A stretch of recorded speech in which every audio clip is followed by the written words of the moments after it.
नमस्ते दोस्तों, स्वागत है आपका मेरे चैनल में जिसका नाम है संचिता क्राफ्ट शॉप। आज के वीडियो में हम बनाएंगे ये खूबसूरत सा क्रोशिया कैप सुजेट स्टिच की मदद से। इस स्टिच का डिटेल्ड ट्यूटोरियल मैं ऑलरेडी अपलोड कर चुकी हूँ। उस वीडियो में मैंने एक मफलर बनाना भी बताया था, लेकिन इस वीडियो में सुजेट स्टिच को राउंड में कैसे यूज़ करते हैं ये सीखेंगे। तो पहले हमें कैप के नीचे एक ऐसी पट्टी बनानी है जो बिल्कुल स्ट्रेचेबल हो। इसके बाद सिंपल मैंने सुजेट स्टिच को ऐसे राउंड में बनाया है। इसे बनाने के लिए हमें चाहिए एक क्रोशिया हुक। जो भी हुक आपके पास अवेलेबल हो आप वो यूज़ कीजिए। मैं 4.5 mm क्रोशिया हुक यूज़ कर रही हूँ। मैंने यहाँ पे यूज़ किया है गोल्डन येलो कलर का ऊन ओसवाल का, ये लच्छी में आया था। और चाहिए measuring tape, stitch marker, sketch. तो चलिए बनाते हैं ये खूबसूरत सा women's cap crochet suzette stitch use करके। तो सबसे पहले हमें कैप के नीचे के इस पट्टी को बनाना है। इसे इंग्लिश में ब्रिम कहते हैं। इसे generally single crochet, double crochet या फिर स्लिप स्टिच से बनाया जा सकता है। स्लिप स्टिच से बनाने से ये बनने में थोड़ा टाइम ज़्यादा लेता है, लेकिन बहुत ही स्ट्रेचेबल बनता है। तो मैंने ये वाली पट्टी भी स्लिप स्टिच से ही बनाई है और देखिए ये कितना स्ट्रेचेबल है। तो चलिए पहले इस पट्टी को बनाते हैं। सबसे पहले हम एक स्लिप नॉट बनाएंगे और इस नॉट में अपने हुक को इंसर्ट करके टाइट करेंगे। इस ब्रिम को बनाने के लिए मैं 11 चेन्स ले रही हूँ। अगर आप ब्रिम को और थोड़ा चौड़ा बनाना चाहते हैं तो ज़्यादा स्टिचेस ले लीजिए। तो देखिए मैंने 11 चेन्स बना लिए हैं। अब हमें क्या करना है, स्लिप स्टिच करने के लिए हमें एक चेन को स्किप करके नेक्स्ट वाली चेन से हमें सभी चेन्स पर स्लिप स्टिच बनाना है। जो लूप हुक के ऊपर होता है उसे हम नहीं गिनते। इस वाली को स्किप कीजिए और नेक्स्ट वाली पे अपने हुक को इंसर्ट करके ऊन खींच के निकालिए और उसी लूप दोबारा उस लूप में से निकाल दीजिए। तो ये हो गया हमारा स्लिप स्टिच। इस तरह से फिर हम नेक्स्ट वाले चेन पे इंसर्ट करेंगे और इसे स्लिप स्टिच कर देंगे। फिर नेक्स्ट चेन पे इंसर्ट करेंगे, ऊन खींचेंगे और फिर उस लूप में से भी खींच के निकाल देंगे। शुरुआत में ये बनाने में थोड़ा सा ट्रिकी लगता है क्योंकि इसे पकड़ने में प्रॉब्लम होती है। जब कुछ लाइंस बन जाएंगी तो ईजी हो जाएगा। तो हर एक चेन पे स्लिप स्टिच बनाते हुए एंड तक चलेंगे। एक चेन स्किप करने की वजह से हमारे रो 1 में 10 स्टिचेस बनेंगे। तो देखिए यहाँ पर मेरे 10 स्टिचेस बन गए। 1 2 3 4 5 6 7 8 9 10।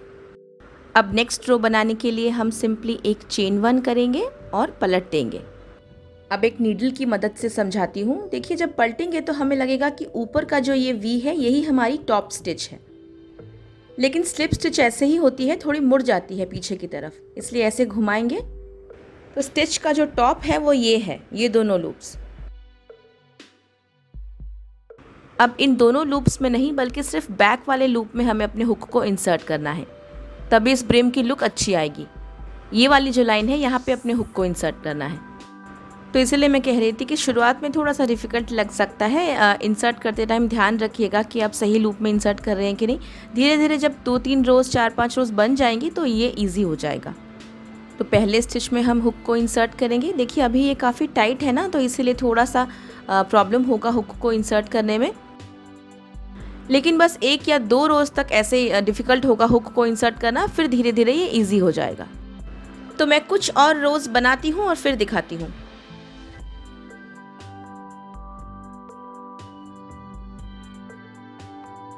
देखिए मैंने थोड़े से रोज़ बना लिए हैं। अब हम जब नया एक रो बनाएंगे तो देखिए अब थोड़ा सा इजी हो जाएगा, थोड़ा सा लूज़ हो गया है, अब बनाने में डिफ़िकल्ट नहीं होगा। तो इसी तरह से हम स्लिप स्टिच वाली ये रिबिंग बनाएंगे। इतना लंबा बनाएंगे ताकि हमारे हेड के सर्कमफ्रेंस से थोड़ा सा छोटा हो। पूरा बिल्कुल उसके मेजरमेंट जैसा होगा तो कैप ढीला बनेगा, इसलिए आपका हेड का सर्कमफ्रेंस मेजर कर लीजिए, उससे कम से कम 2.5 या 3 इंच छोटा बनाइए। तो ये मैं सैम्पल आपको दिखा रही थी, मैं ऑलरेडी ब्रिम बना चुकी हूँ। तो अब ब्रिम बना लेने के बाद हम इसे हाफ में फोल्ड करेंगे और जॉइन करेंगे। इसके लिए हमें क्या करना है, जिस तरफ हमारा ऊन है उस तरफ के बैक लूप में तो इंसर्ट होगा ही साथ पीछे की तरफ जो एज है उसके करस्पॉन्डिंग स्टिच के दोनों लूप्स में इंसर्ट करेंगे और ऊन खींच के निकालेंगे और स्लिप स्टिच करते हुए जॉइन कर देंगे। तो हमारा ऊन जिस तरफ है उस तरफ के बैक लूप में इंसर्ट किया, फिर पीछे वाले कॉरस्पॉन्डिंग स्टिच पे इंसर्ट किया और ऊन को खींच के दोनों में से निकाल दिया। फिर बैक लूप पे इंसर्ट करेंगे नेक्स्ट बैक लूप में, पीछे की तरफ के कॉरस्पॉन्डिंग स्टिच में, फिर ऊन खींच के सारे लूप्स में से निकाल देंगे। तो इसी तरह से स्लिप स्टिच करते हुए ही हम ये जॉइनिंग करेंगे। और ये आखिरी वाला स्टिच हमेशा छुप जाता है, तो थोड़ा सा इसको ऐसे निकालना पड़ता है।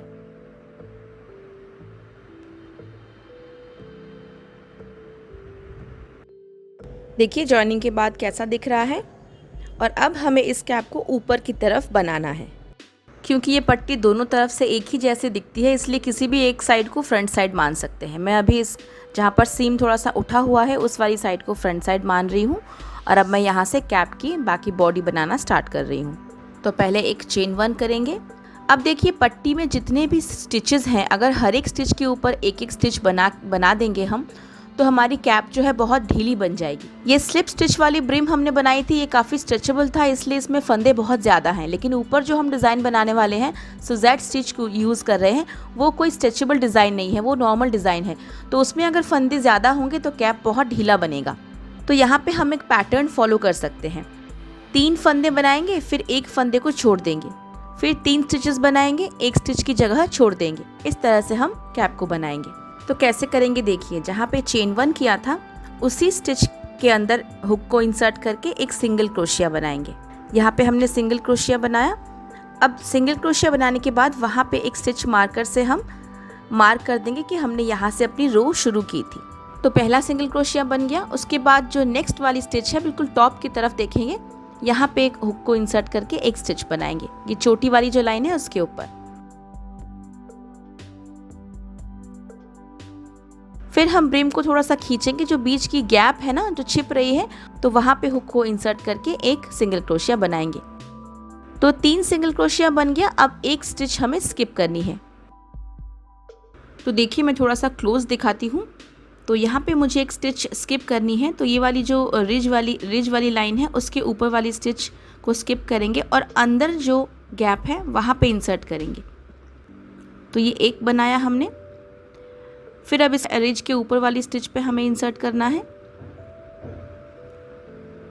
तो ये हो गया दूसरा स्टिच। फिर दोनों के बीच के गैप में करेंगे तीसरा। फिर नेक्स्ट स्किप करेंगे। तो इस रिज के ऊपर वाली स्टिच को स्किप करेंगे और अंदर की तरफ जो स्टिच जा रही है उसमें इंसर्ट करेंगे। तो एक स्किप हो गया और फिर एक हमने बनाया। फिर नेक्स्ट जो रिज है उसके ऊपर दूसरा, फिर गैप में तीसरा, फिर एक स्किप करेंगे और अंदर की तरफ जो स्टिच है वहाँ पे एक बनाएंगे। तो इसी पैटर्न में हमें पूरे सर्कमफ्रेंस पे स्टिचेस बनानी है। देखिए ऐसा लाइन जैसा बनेगा। पहला सिंगल क्रोशिया करो और ये वाली रो बनानी ज़रूरी है क्योंकि इसके बाद हम सुजेट स्टिच बनाएंगे। तो मैं ये वाली रो ख़त्म करती हूँ फिर दिखाती हूँ। देखिए मैं ऑलमोस्ट एंड तक पहुँच गई हूँ। ये आखिरी सिंगल क्रोशिया। अब नेक्स्ट वाली स्टिच मुझे स्किप करनी थी, तो इसे स्किप करते हुए जो पहला स्टिच है जहाँ पे मार्कर लगा रखा है उसके साथ में स्लिप स्टिच करके इस रो को ख़त्म करूँगी। तो स्टिच मार्कर हटा देंगे और हुक को इसमें इंसर्ट करके ऊन खींच के फिर लूप में से निकाल देंगे। तो यहाँ पे हमने स्लिप स्टिच करके यहाँ पे रो को जॉइन कर दिया। तो ये हमारी पहली सिंगल क्रोशिया की रो बन गई। अब इसके ऊपर हम आराम से सुजेट स्टिच बना सकते हैं। इसके लिए सबसे पहले हम एक चेन 1 करेंगे और उसी जगह पर एक सिंगल क्रोशिया एक डबल क्रोशिया बनाएंगे। सुजेट स्टिच ऑलरेडी मैंने डिटेल में आपको सिखा दिया है, आप वीडियो चेक कर लीजिएगा, डिस्क्रिप्शन बॉक्स में लिंक होगा। जो पहला सिंगल क्रोशिया अब हमने इस राउंड में बनाया यानी कि राउंड 2 में, उसे फिर से स्टिच मार्कर से मार्क करके रखेंगे। फिर नेक्स्ट वाली स्टिच स्किप कर देंगे। फिर नेक्स्ट वाले पे एक सिंगल एक डबल बनाएंगे। फिर नेक्स्ट वाली स्टिच को स्किप करेंगे। नेक्स्ट वाले में फिर से एक सिंगल क्रोशिया और एक डबल क्रोशिया। तो इसी तरह से हमें सुजेट स्टिच को कंप्लीट करना है। पहला रो बना लेती हूँ, फिर इस रो के एंड की जॉइनिंग कैसे होगी वो दिखाऊंगी। मैं यहाँ पे हर एक रो को बार बार जॉइन नहीं करूँगी, मैं इसे कंटिन्यूअस में बनाऊँगी ताकि हमें कहाँ पे जॉइन करना है उसका भी ध्यान रखने की कोई ज़रूरत ना पड़े। कंटिन्यूअसली हम इसे सिंगल डबल एक स्किप फिर सिंगल डबल स्किप इस तरह से हम बनाते रहेंगे। तो वो हम कैसे करेंगे वो ये वाली रो कंप्लीट करके उस स्टिच मार्कर तक पहुँचते हैं फिर दिखाती हूँ। देखिए रो 2 ऑलमोस्ट कंप्लीट हो गया है। मैं स्टिच मार्कर तक पहुँच गई हूँ। अभी मैंने एक सिंगल एक डबल कंप्लीट किया। अब मेरे पास सिर्फ एक स्टिच बचती है तो इसे मुझे स्किप करना है। अगर आपके पास 2 स्टिचेस बचते हो तो आखिरी वाले पे फिर से सिंगल डबल बना लीजिएगा। जनरली हम रो ख़त्म करने के टाइम जहाँ पे स्टिच मार्कर लगा हुआ है स्टार्टिंग पॉइंट, वहाँ पे हुक को इंसर्ट करके स्लिप स्टिच करके रो को जॉइन करते हैं। लेकिन स्लिप स्टिच करने से यहाँ पे एक बहुत बड़ा सा होल बन जाता है जो दिखने में सुंदर नहीं लगता। इसके लिए हम क्या करेंगे, जो पहली वाली सिंगल क्रोशिया स्टिच थी जिसमें स्टिच मार्कर लगाया हुआ है, वो जिसके अंदर बनाया हुआ है यानी कि उसके नीचे वाली जो स्टिच है वहाँ पर हम एक सिंगल क्रोशिया बनाएंगे। देखिए यहाँ पर, देखिए ये स्टिच यहाँ पे हमने इंसर्ट की थी ना, इस वाले पे इंसर्ट करके मैं एक सिंगल क्रोशिया बना दूंगी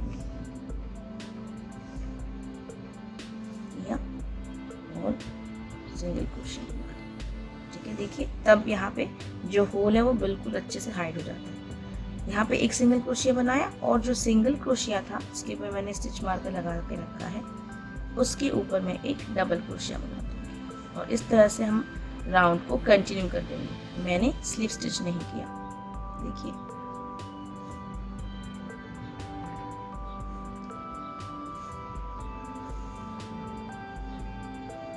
डबल क्रोशिया बना दिया, ठीक है। अब इसकी नेक्स्ट वाली स्टिच हम स्किप करेंगे और इसकी नेक्स्ट वाली स्टिच में इंसर्ट करके एक सिंगल एक डबल,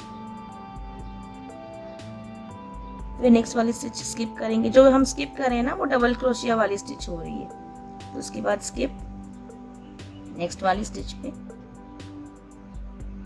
एक सिंगल एक डबल,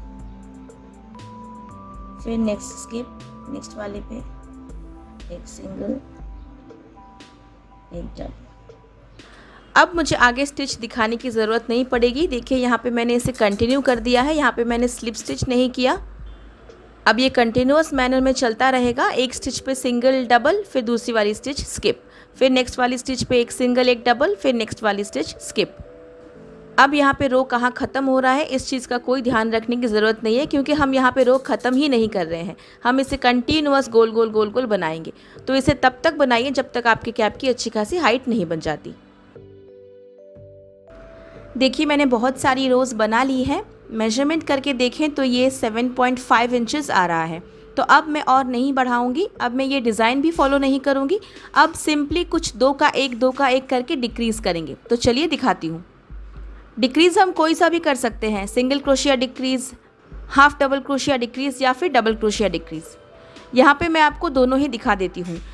तो सिंगल क्रोशिया डिक्रीज़ में पहले हुक को इंसर्ट करेंगे, ऊन खींच के निकालेंगे, फिर नेक्स्ट वाली स्टिच पे हुक को इंसर्ट करेंगे, ऊन खींच के निकालेंगे और फिर ऊन खींच के तीनों में से निकाल देंगे। ये हो गया सिंगल क्रोशिया डिक्रीज़।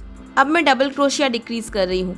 तो ऊन को लपेट के स्टिच में इंसर्ट करेंगे, एक ऊन खींच के निकालेंगे, एक बार ऊन खींच के दो में से एक कर देंगे। अब पूरा डबल क्रोशिया नहीं बनाएंगे, नेक्स्ट वाले स्टिच में फिर से हम हुक को इंसर्ट करेंगे, फिर ऊन खींच के निकालेंगे और दो का एक करेंगे। अब हमारे पास हुक पे जितने भी लूप है ऊन को खींच के इन सब में से निकाल देंगे। तो ये हमारा डबल क्रोशिया डिक्रीज हो गया। तो मैंने इसी को ऑल्टरनेट वे में किया है, एक सिंगल क्रोशिया डिक्रीज फिर एक डबल क्रोशिया डिक्रीज। आप चाहे तो कोई एक फॉलो कर सकते हैं, कोई रूल नहीं है यहाँ पे। ये डिज़ाइन मैंने अपने मन से ही बनाया है, तो आप चाहे तो मेरी तरह बनाइए या फिर कोई एक डिक्रीज फॉलो कीजिए। देखिए डिक्रीज के बाद कुछ ऐसा दिख रहा है, तो मैं यहाँ पर एक डिक्रीज वाला राउंड बना लेती हूँ, फिर दिखाती हूँ। देखिए एक राउंड डिक्रीज बनाने के बाद अब कैसा दिख रहा है, कैप की शेप थोड़ी राउंड जैसी आ गई है। अब इसके बाद कोई और डिक्रीज करने की ज़रूरत नहीं है, क्योंकि जितने भी फंदे थे उसके बिल्कुल आधे हो चुके हैं। अब मैं यहाँ एक या दो राउंड्स हाफ डबल क्रोशियास की बनाऊंगी।